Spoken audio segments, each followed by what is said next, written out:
예, 수요일 뉴스탑10은 바로 여기부터입니다. 경찰이 확보한 블랙박스 영상. 그 음성에 이 목소리가 담겼다. 호텔 주차장 출구 턱부터 가속을 했다. 경찰의 판단 얘기까지 저희가 준비한 1위와 3위입니다.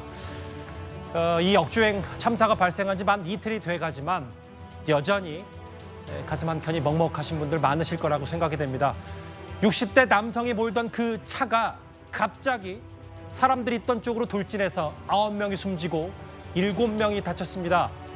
가해자는 왜 일방 통행로를 역주행했나, 혹은 브레이크와 가속 페달 중에 도대체 뭘 밟았냐, 시청역 역주행 참사 의문점이 더욱 커지고 있는데요. 먼저 저희가 본격적인 얘기를 하기 전에 운전자 아내의 목소리부터 먼저 듣고 오겠습니다.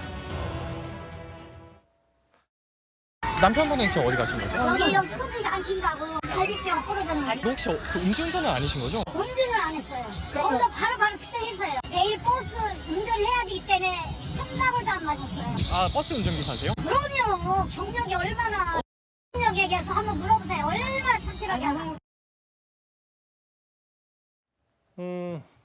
저 사고 직후 운전자 아내의 목소리를 쭉 들어봤습니다. 당시 현장상을 알 수 있을 정도의 그 음성들이 좀 고스란히 녹아 있는데, 먼저 경찰 출신인 김은혜 팀장님, 전쟁 난 것처럼 급발진 발생했고 나도 죽는 줄 알았다. 남편은 이렇게 운전하는 사람 아니고 술 한잔 안 마셨다. 전쟁 난 것처럼 급발진이 발생했다. 급발진. 사고 이후에 지속적으로 급발진을 주장하고 있는 가해자 측이거든요.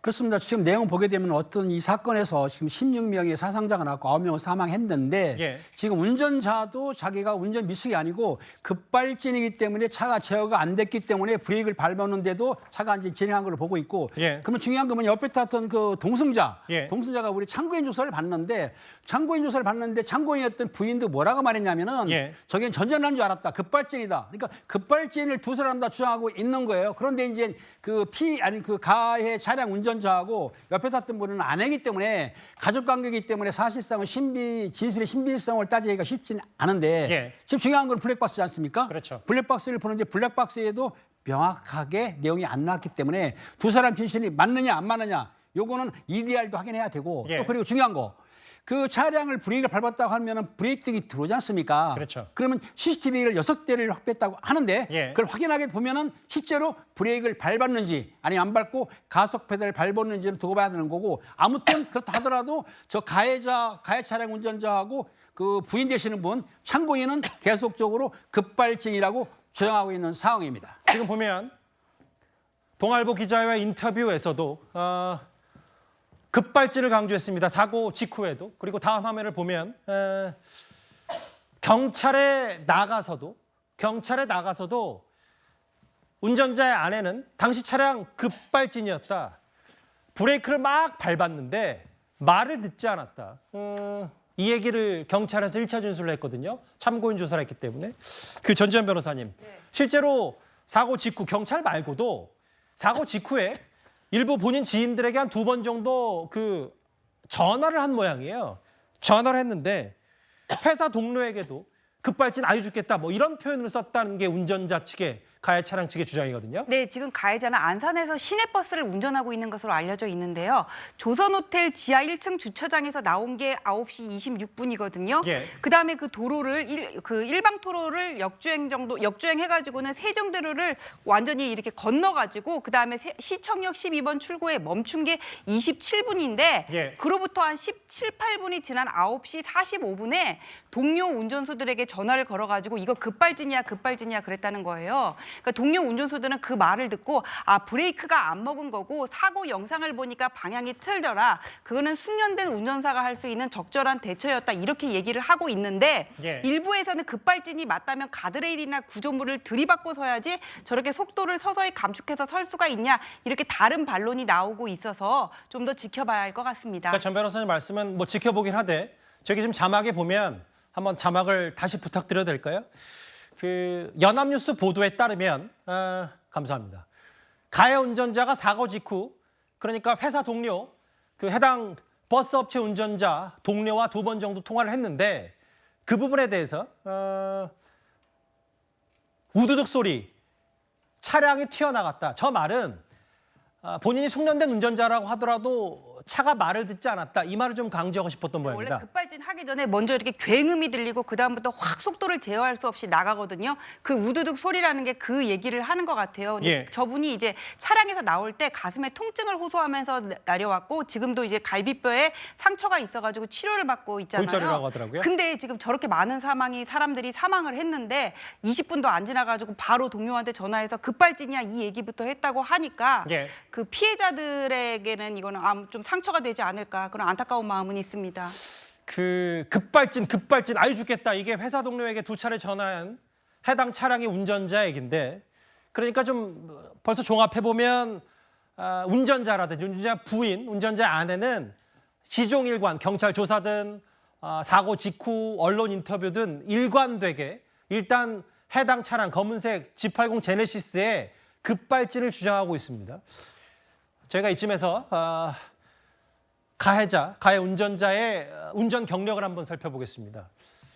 40년 베테랑 버스 기사고 1974년에 버스 면허를 취득했고 서울지리도 본인이 비교적 잘한다는 게 이제 가해자 측의 주장. 실제로 지금은 경기도 안산에 있는 모 버스 업체에서 20인승 시내버스 운전 1년 계약직으로 좀 일하고 있는데 술 안 마시고 입사 후에 사고 이력도 없다. 그 홍정석 기자님.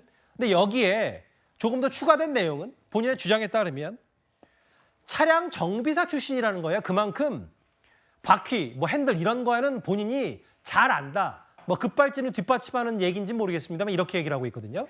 2번의 통화가 먼저 한 번은 이 가해자가 동료 운전자한테 전화를 했고요. 예. 2번째 운전자는 전화를 받았던 그 또 다른 동료 기사, 이분도 운전 경력 30년이라고 합니다. 예. 이분이 다시 좀 여러 가지를 좀 더 물어보려고 전화를 먼저 걸었고 예. 그래서 앞에 통화는 짧고 뒤에 통화가 좀 길었는데 그분도 그렇게 얘기를 합니다. 동료 기사도 아니 차량 정비사 출신인데 이 바퀴에 대해서 잘 알고 이 주차장에서 나오자마자 우두두둑 했다고 했고 그리고 이 굉장히 오랫동안 말하자면 운전면허 딴 것만 50년이고 예. 버스 기사 서울에서 했던 게 과거지만 7년 그리고 트레일러가 30년 그리고 지난해 2월부터 또 지금 1년 5개월 동안 버스 운전하고 있잖아요. 이런 사람이 가속 페달하고 감속 페달을 구분을 못할 수가 없다. 그렇게 얘기하면서 지금 동료가 이 차량 정비사라는 것을 강조하고 그리고 운전이 평상시에 좀 점잖은 스타일의 사람이었다. 그렇게 얘기를 하면서 본인의 개인 의견이라는 전제로 나는 급발진으로 보고 있다. 동료 기사도 이렇게 전하고 있습니다. 40년 핸들 잡은 베테랑 운전사인데다가 버스 기사인데다가 본인이 직접 차량 정비 기술 자격증까지 갖추고 있을 정도로 그게 버스든 승용차든 차량 이게 내가 그냥 일반적인 시민이었으면 단순히 급발진을 주장하는 취지가 아니라는 얘기를 하고 싶은 모양이기도 하고 실제로 차량 정비 기술 자격증을 갖고 있다. 이런저런 얘기인데 일단 경찰 당사자니까 부인보다도 이 핸들을 잡았던 당사자의 목소리가 제일 중요할 텐데 지금 갈비뼈 골절을 입은 상태이기 때문에 현재 병원에 입원 중이고 아직 경찰 조사를 본격적으로 받고 있지 않은 이 가해 운전자입니다. 이규리 변호사님. 교통사고 전문 변호사이시잖아요. 네. 실제로 제가 조금 전에 보도 일부 내용을 접하니까 보험사 면회도 사절하고 있다. 이게 지금 절차가 어떻게 되는 겁니까, 사실? 보도된 내용을 보면은 일단 그 가해 차량 운전자는 서울대병원에서 갈비뼈 골절로 치료를 받고 있다고 예. 합니다. 그래서 보험사의 담당자가 사고 내용을 파악을 해야지만 보험 접수나 이런 처리들을 진행할 수 있기 때문에 그래서 그걸 알아보려고 면회를 갔었는데 면회를 지금 거절하고 있어서 만나지 못했다 이렇게 보도가 되고 있고요.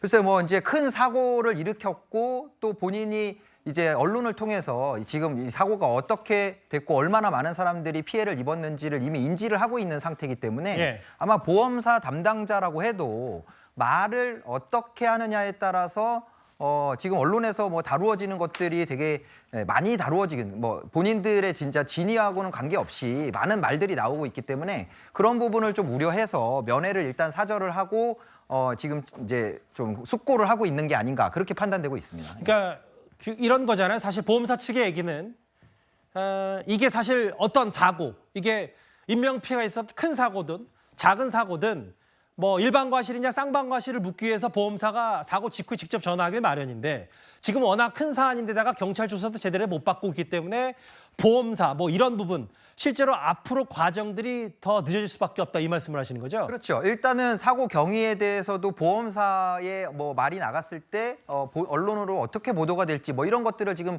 두려워하고 있는 게 아닌가라는 생각이 들고요. 예. 그렇다고 하면 일단 경찰 조사를 통해서 뭔가 자기들의 진술을 확보하고 난 다음에 그다음에 뭐 보험사나 이런 담당자를 통해서 보험 처리 부분을 진행을 하려고 그렇게 계획을 세우고 있는 게 아닐까 싶고 예. 그러다 보면 경찰 조사가 일단 경찰 쪽에서는 1차적으로 그 가해자의 상태가 조사를 받을 수 있는 정도가 돼야지 조사를 진행할 거라고 얘기를 하고 있기 때문에 예. 좀 시간은 좀 걸릴 것으로 생각이 됩니다. 예.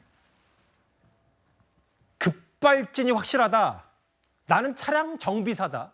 심지어 40년 베테랑 버스 기사다. 이게 여기까지가 지금 가해자 측 운전자의 주장 저희가 먼저 살펴봤습니다. 그런데 당시 현장을 목격했던 시민들은 급발진은 절대 아니다. 이런 주장도 하고 있습니다. 급발진 절대 아니에요. 급발진 할 때는 터졌을 때 약간 끝날 때까지 현장이 박았어야 어땠는지. 되는데 거기서 그 자리에서 멈춘 거예요. 딱 횡단보도 앞에서 어디를 박은 게 아니고. 그 옆에서 무슨 소리가 폭탄 같은 거 터지는 처럼 요란스럽게 이게 쾅쾅쾅쾅 하면서 나더라고요. 그래서 뭔가 싶어서 고개를 돌려서 봤더니 차가 한 대가 빠른 속도로 날아가더라고요. 여기 난간이 펜스 이 난간이 엄청나게 튼튼하게 만들어져 있는 난간이에요. 근데 그 난간이 진짜 뭐 한 4개 이상이 그냥 파손이 될 정도로 그렇게 들쳐갖고 들어왔는데 뭐 속도 및 이것이 보통이 아니었던 것 같아요.